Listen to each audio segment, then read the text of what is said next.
오늘 리뷰할 책은 유발 하라리의 넥서스입니다. 이 책은 하나의 질문에서 시작을 해요. 과학이 발전하고 기술이 발전했는데 왜 우리의 삶은 그렇게 나아지지 않았을까? 저자는 이렇게 말합니다. 우리가 과학과 기술이 발전하면서 더 많은 힘을 갖게 됐어요. 반면에 그에 맞는 그 이유가 그럼 무엇이냐? 사람이 그냥 못나서냐? 그게 아니다. 그 이유는 정보 네트워크의 시스템적인 문제라고 지적을 합니다. 정보 네트워크가 뭔지부터 한번 살펴봅시다. 정보에 대해서 많은 사람들이 오해하는 게 첫 번째로 정보는 언어다. 그렇지 않아요. 우리 윙크라던가 손으로 있는 수신호라던가 아니면 창문을 열고 닫고 이런 것도 충분히 상호간의 약속만 된다면 얼마든지 정보로서 역할을 할 수가 있죠. 그럴 때문에 정보가 언어로 되어 있다는 건 틀린 말입니다. 또 하나는요. 정보는 진실만을 갖고 있다. 과연 그럴까요? 정보가 진실을 갖고 있다라고 생각하는 입장을 순진한 정보관이라고 부르는데 순진한 정보관에 완전히 반하는 역사적인 사례가 있어요. 그게 바로 마녀사냥이죠. 인쇄술이 발전하면서 엄청나게 정보가 많아지고 서로 교류가 활발해지게 됩니다. 그러면 순진한 정보관에 따르면 정보가 많아질수록 진실에 가까워져야 되는데 인쇄술이 발전함으로 인해서 오히려 마녀사냥같이 전혀 진실이 아닌 정보들이 훨씬 많이 늘어났어요. 따라서 정보가 진실을 담보한다는 건 틀린 말인 거죠. 그렇다면 정보가 진짜 갖는 가치는 무엇이냐? 책에서는요, 정보가 갖는 의미는 질서라고 말해요. 정보는 상호간에 약속이 되어야만 가치를 가져요.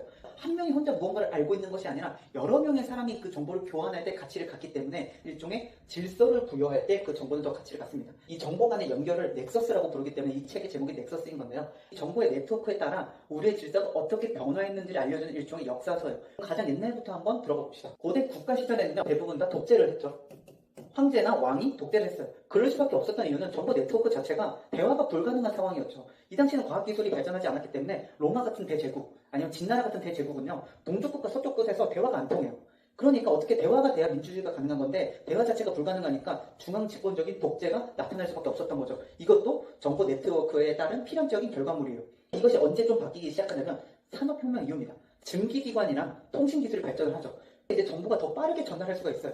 증기기관을 타고 신문이 전달되고 통신기술로 바로바로 정보가 연결이 되다 보니까 새로운 형태의 질서가 등장을 합니다. 그 등장의 첫 번째로 대규모 민주주의가 가능해지고요. 반대로 스탈린주의나 나치즘 같은 전체주의도 발생하게 돼요.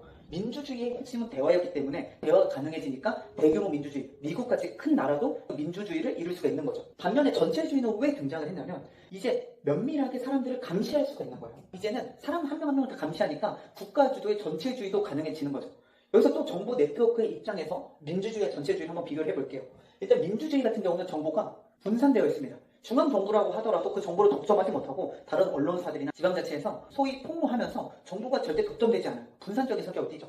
반면에 전체주의는 굉장히 중앙 집권적이고 집중되어 있어요. 실제로 스탈린 시절의 소련은 모든 정보가 모스크바를 통하고 한번 걸러지고 전파가 됐죠.